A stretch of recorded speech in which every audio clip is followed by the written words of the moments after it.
Hi, everybody. We're back here for another live show of what's on my mind.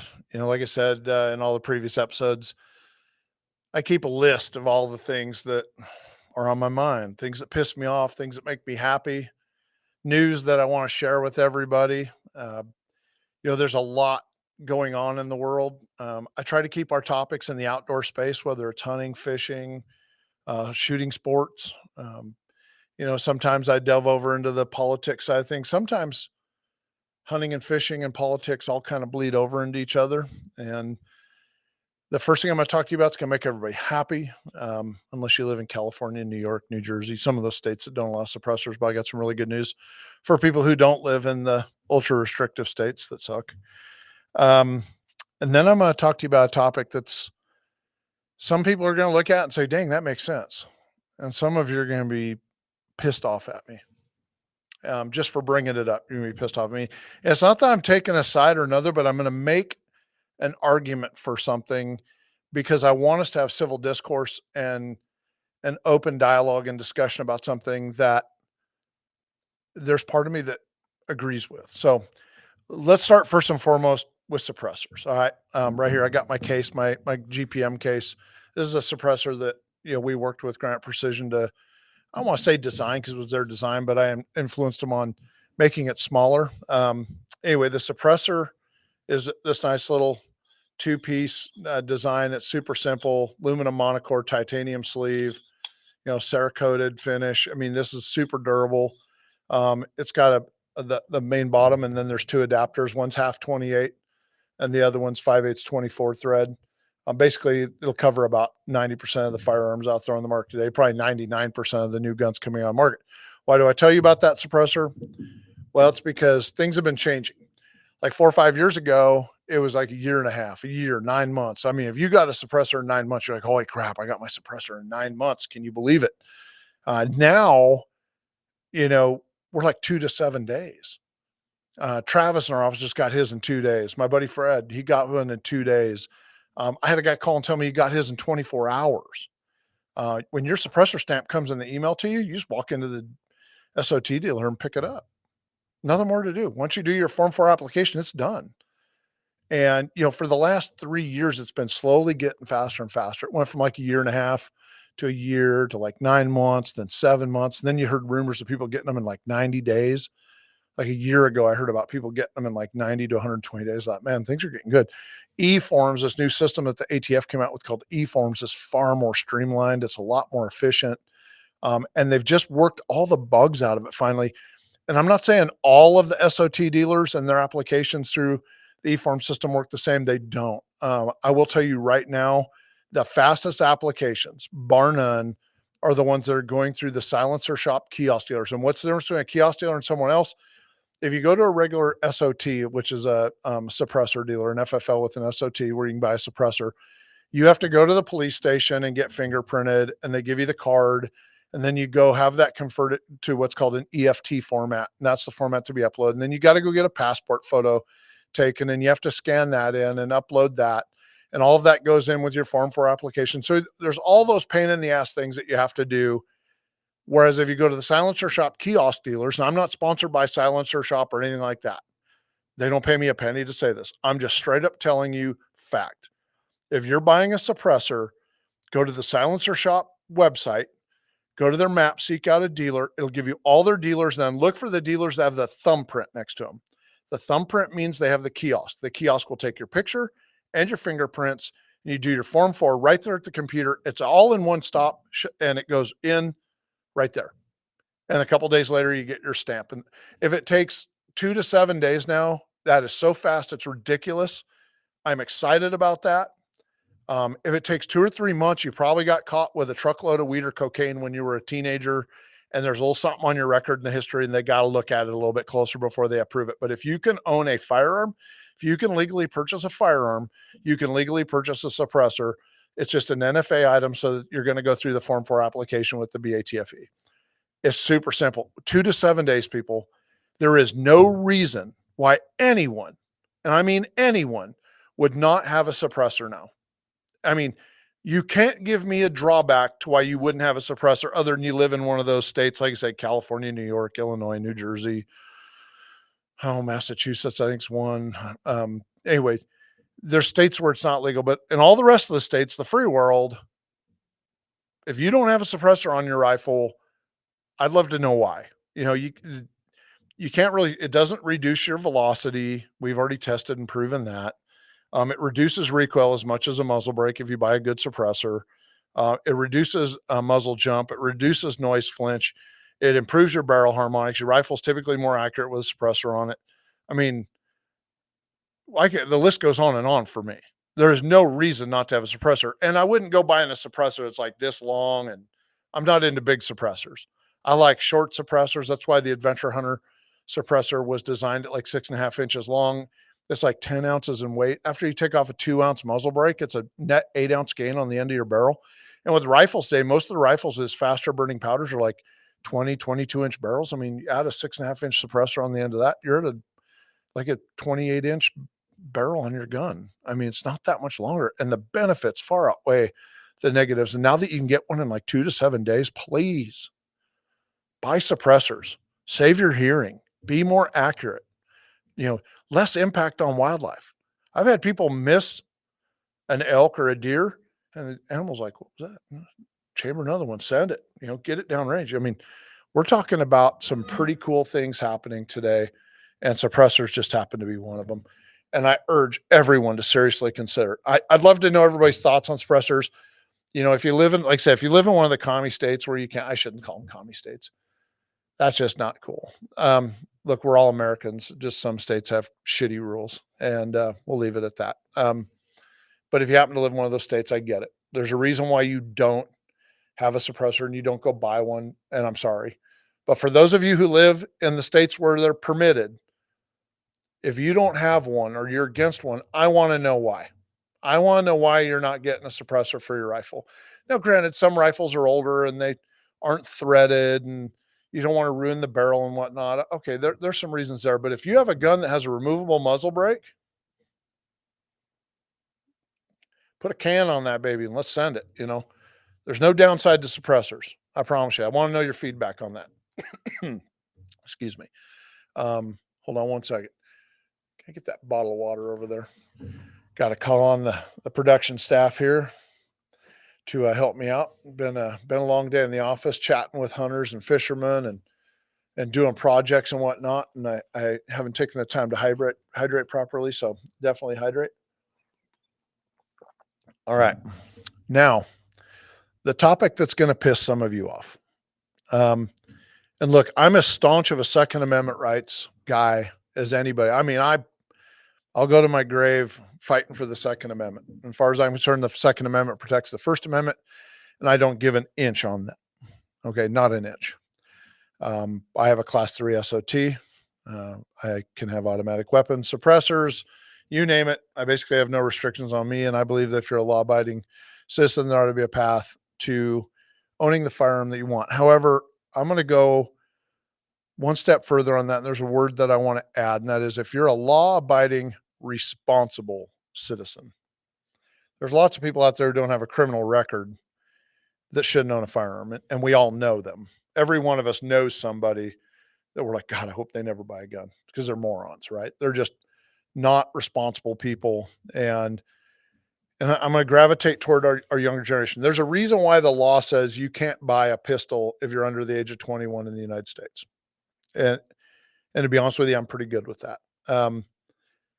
But we've got these kids that are, the day they turn 18, they're going to the gun shop and they're buying an AR-15 or an AK-47 or some form of, so-called assault weapons.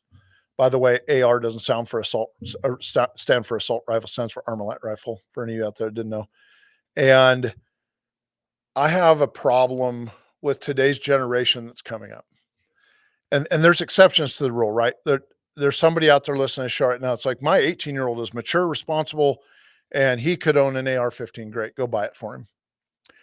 You go buy the rifle for that kid when he's 18, 19, 20 years old, and you give it to him, and you take the responsibility legally for giving him that gun, but you do the purchase. Okay. If if we look at what's happened with our kids, and this is our fault, this is my generation's fault, okay? We have allowed an entire generation of kids, and once again, this isn't every kid. I don't want anybody to say I'm blanketing all the kids between 18 and 20 years old with this label, but we have allowed these kids to grow up in the basement playing violent video games, getting pissed off at each other on social media.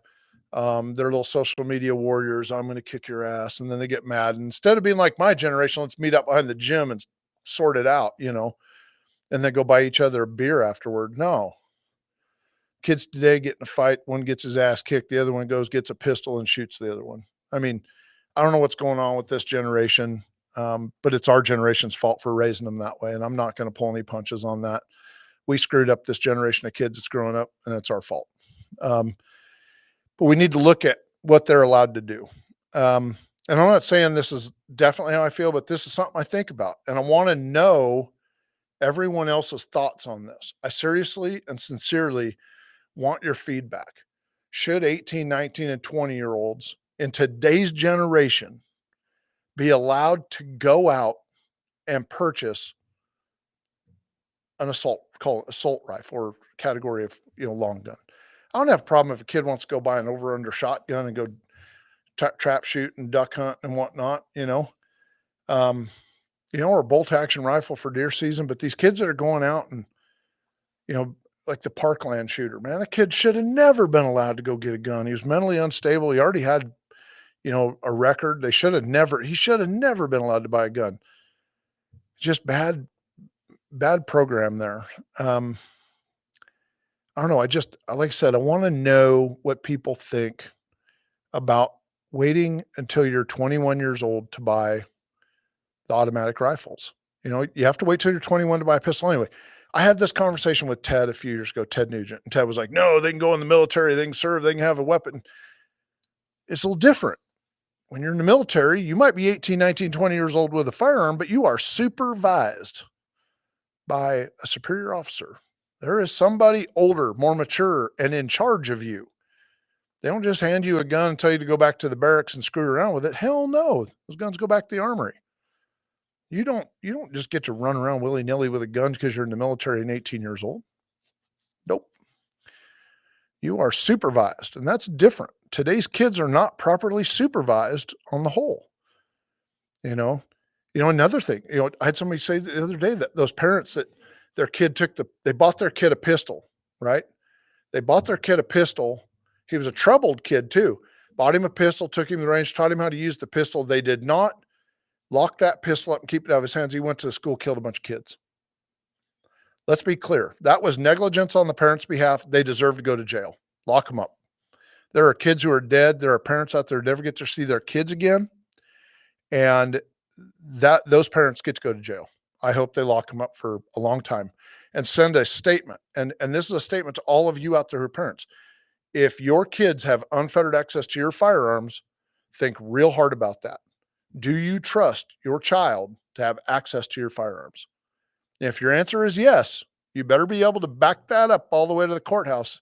Because if little Johnny gets his hands on that AR-15, your pistol, your shotgun, goes to school and kills some other kids, or goes down the playground and shoots some kids, or goes to a party and shoots up the party, if that gun gets traced back to you and that you weren't monitoring it, I'm all for it. If parents do not lock up their firearms and keep them in their care, custody, and control, I think they've got legal problems. In today's world, I'm okay with that because we have way too many people that are not paying attention. They're not taking care of business, and other people's kids are paying the price for it. It is not cool. And that just takes me right back to that conversation. Should we be allowing these 18, 19, 20-year-old kids who are not as socially mature or just mature in general as kids were in the 60s, 70s, 80s? Honestly, it seems like about every decade we get a little bit less mature, with our kids. And I mean, I remember back in like the 8th grade, we brought our rifles to school and refinished the wood on them with the woods class teacher. And then we went and sighted them in. And I mean, that was cool. We had rifles in our locker. When we were deer hunting in high school, we had rifles in our pickup. If kids today bring a rifle to school in the back window of their pickup, they're going to jail. They're expelled. Times have changed, people, and not for the better.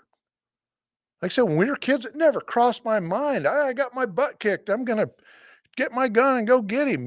No, those thoughts never crossed our mind when we were kids. Now you got kids that just can't handle it. So, like I said, I'm not totally sold on it, but I want to have a conversation about it. Is it something we should be discussing? And I don't want people to get upset at me about it because, like I said, I don't think there should be any restriction on responsible, law abiding citizens that are adults owning firearms in any way, shape, or form. I don't think there should be restrictions on us in any way, shape, or form. I am staunch Second Amendment supporter, but we have to promote and support a responsible gun ownership community. And I think that begins with us as the gun owners, the responsible parties, the people who are responsible for these firearms.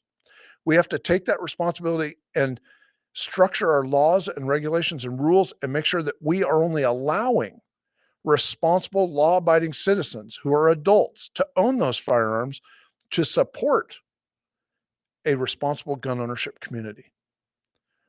Keeping your guns locked up in a gun safe, keeping your kids away from your firearms, unless they're in your, supervised by you at that moment.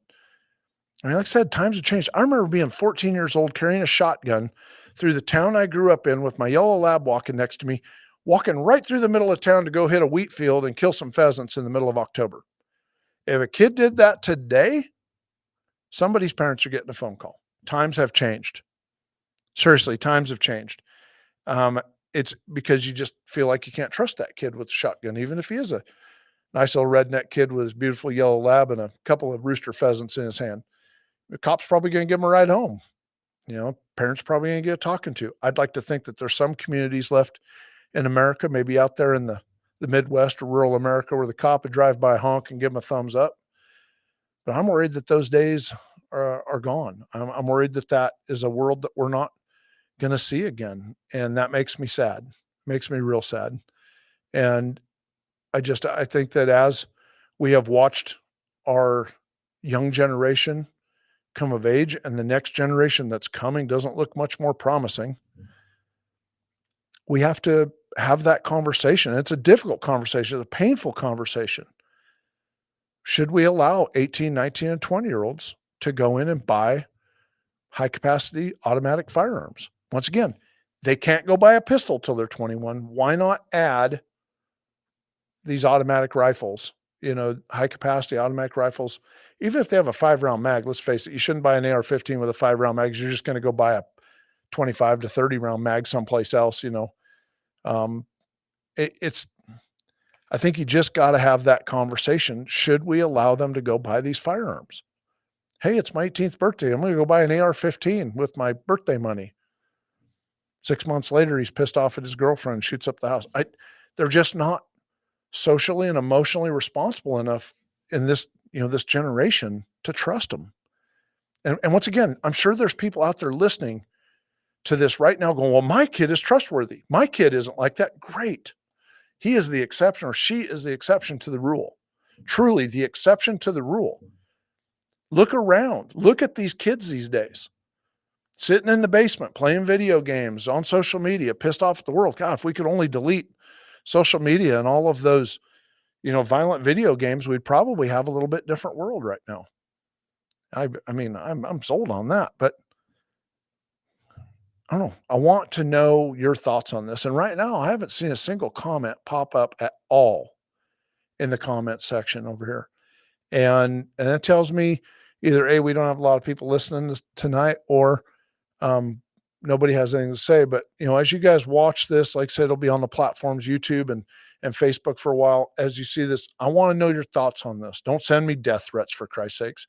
I just drop me a nice polite comment. I'm up for civil discourse. I want to know politely your thoughts on this. All right.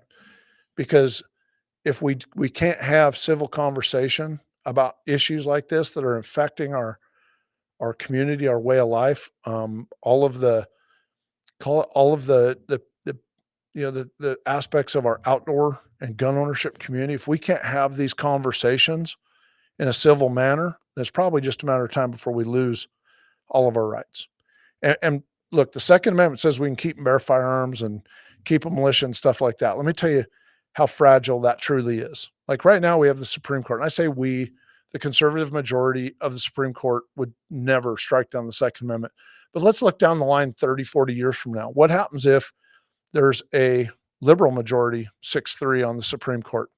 And let's say that the general public is tired of mass shootings and there's just, lots and lots of, bad stuff going on. You got lots of people dying, it gets worse because right now it seems pretty good. I'm not seeing a lot of mass shootings. I mean, things are definitely out for the better. I think kids have learned, hear something, say something. We have a saying around here, say it or go home. I think that the kids are getting better about hearing stuff like that and turning them in, ratting kids out. I mean, it's not ratting people out if you're saving lives, as far as I'm concerned. And so I think we're seeing fewer and fewer of these mass casualty events. However, what happens if it flares up again in the future and we don't have that majority? And let's say the people start putting forward anti-gun ownership laws. If we do not take the steps now to create a responsible gun ownership community and strike all of this out, like make it a moot point where it never happens or it's very rare to ever happen, then we open ourselves up to losing all of our rights. The Second Amendment is a constitutional right, but the Constitution can be changed. All right. It's a painful, long process, but believe you me, they can pass laws.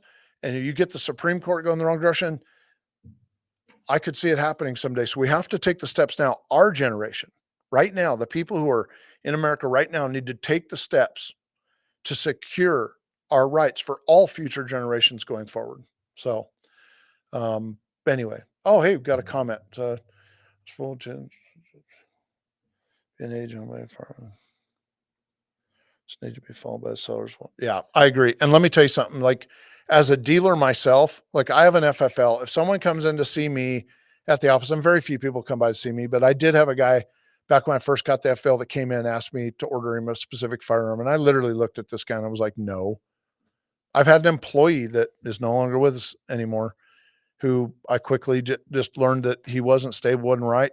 He asked me to order him a gun. I said, no.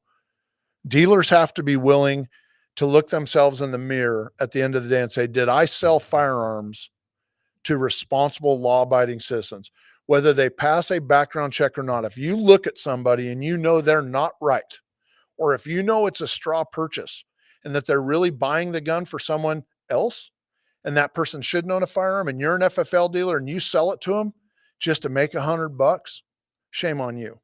Because if someone goes and gets killed with that gun, it's just as much on your shoulders and on your soul as anybody else. That's something I have a real problem with, is these gun dealers that are in it to just make $100 here and $100 there. They sell firearms on straw purchase. Boy, yeah, Mr. Browning, you got me fired up on that one. I'd completely forgot about that as a talking point. Yeah, if you're an FFL dealer and you sell a gun to a shithead who really just wants to straw purchase, and resell that gun to another shithead. And I use that language fairly liberally. And then that person goes and commits crimes and shoots people and everything else. And that gun gets traced back to the buyer who says, oh, well, I just sold it to another party. And then that gun gets traced back to you as the dealer. I hope they take your FFL away, especially if you have a track record of doing that over a long period of time, because that is something that has got to be stamped out in today's world, is just illegal gun purchases and transfers and stuff like that. There's a lot of straw purchases that take place. From what I understand, that's how a lot of guns end up south of the border. We really need to, as once again, a responsible gun ownership community, we need to come together and say, okay, those are gun dealers we don't need to have. Those are FFL dealers that don't need to have a license. They need to go away. But for all of the good gun dealers, all the good FFL dealers out there, make sure that they're doing the right thing and selling guns to responsible parties. Yeah, I support them. And for the most part, I would say all of them would never knowingly sell a firearm to someone who shouldn't own one. So, yeah, Mr. Browning, that is a fine comment. And I think that, the other thing, this is going to be Another thing that, strikes a chord with folks, I'm not a big fan of private party transfers, okay? Once again, that's how these straw purchases take place. Someone legally able to purchase a firearm goes in, buys a gun, knowing full well that they're just gonna resell it to people who shouldn't have firearms. I think you should be able to buy a firearm and give it to your son, daughter, brother, dad, first degree, second degree kinship, as long as you know you're giving the gun to a law abiding, responsible adult within your own family. Yeah, no background check required. And that's what most of the states do at this point. But like here in Oregon, where we live, if you buy a firearm and you own a firearm, you can't, like, I can't just sell one to my buddy because he's my friend. I have to take that gun to an FFL dealer. They have to put it in their book. Then they have to handle that transfer, that background check, that they fill out the background check paperwork, handle that transfer to the new ownership party. They have to pass that background check, pay the $10 next check fee, and do that. I think that there's too many. Once again, we start talking about, do we have a socially responsible community? And I think there's too many people now that are not responsible enough to trust with unfettered gun transfers. I think everyone who has a firearm should have to pass a background check. I don't think you should be able to go to a gun show and just buy any gun that you want. I think once again, that's how bad people and criminals can get their hands on firearms. And look, you're never going to shut down the entire illegal arms trade, but we can curb a bunch of it. And yeah, I think that if you buy a gun, whether it's from a private party or an FFL dealer, you should have to pass a background check before you take possession of that firearm, unless it's, like I said, a transfer to a first degree kinship or relative of some kind that is a responsible adult, law abiding adult. So, and I know that pisses some people off. I know a lot of people were upset over, oh man, we should be able to go to a gun show and just buy a gun from somebody. No. How do we know that you're a responsible, law abiding adult? How? You know, there's too many bad people out there that have ruined it for everybody else. Too many bad people. And yes, that means that the law abiding citizens pay the price. But if you're a law abiding citizen, it's just a background check. It's nothing. It's a small price to pay for securing a responsible gun ownership community and restricting access for criminals to get their hands on firearms. And once again, we're not going to strike all of the illegal gun purchases out. You can't do it. I mean, I'm realistic about that. If a bad guy wants to get his hands on a gun, he's going to get one. They're going to break into a house, they're going to steal it, they're going to pay somebody enough money to convince them to sell them the gun, and they're going to go commit a crime. But if you sell somebody a gun without doing a background check and they turn out to be a shitbird and they go kill somebody with it, you better be ready to pay the price. You'll be liable for what has happened.